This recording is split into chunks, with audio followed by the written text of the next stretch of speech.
ఎన్నికల్లో తాము ప్రజలకు ఇచ్చిన హామీలు నెరవేరుస్తున్నామని తెలంగాణ డిప్యూటీ సీఎం భట్టి విక్రమార్క అన్నారు.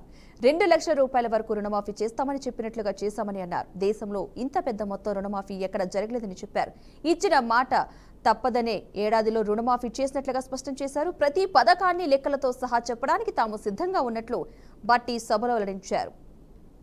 మాట్లాడుతూ రుణమాఫీ 2 లక్షల రూపాయల వరకు గౌరవ ముఖ్యమంత్రి రేవంత్ రెడ్డి గారు ఆనాడు పిసిసి ప్రెసిడెంట్గా ఈ రాష్ట్ర ప్రజలకు ఇచ్చినటువంటి హామీని వారు వేరే రకంగా వక్రించి చెప్తా ఉన్నారు. 2 లక్షల వరకు ఉన్నటువంటి వాళ్ళందరికీ రుణమాఫీ చేస్తామని చెప్పిన మాట వాస్తవం.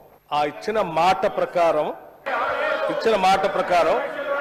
మేము 5 సంవత్సరాలు 6 సంవత్సరాలు పెండింగ్ పెట్టకుండా ఒక్కొక్క నిమిషం మాట ప్రకారం మాట తప్పకూడదని వారు ఈ రాష్ట్ర ప్రజలకు మాటిచ్చి తప్పనిసరిగా అమలు చేస్తామని చెప్పి పెద్ద ఎత్తున కేవలం 3-4 మాసాల్లోనే రాష్ట్ర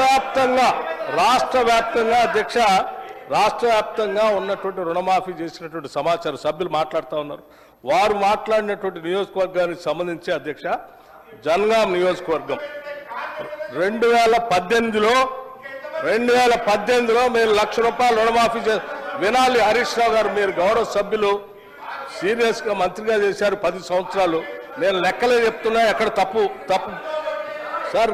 జనగాం నియోజకవర్గంలో వారి accounts number of loan accounts అధ్యక్ష 2018లో 19,306 ఉంటే వారు 5 సంవత్సరాలు 124 కోట్లు చేస్తే మేము 2 లక్షల రూపాయలు రుణమాఫీ చేస్తామని చెప్పినటువంటి మాట ప్రకారం 263.34 లక్షల రూపాయలు కేవలం వాళ్ళ ఒక్క నియోజకవర్గంలోనే 28,590 అకౌంట్లకి వేసిన అధ్యక్ష. దీనికి సంబంధించిన పూర్తి సమాచారం వారి నియోజకవర్గాల్లో అన్ని గ్రామాల్లో డిస్ప్లే చేయమని కూడా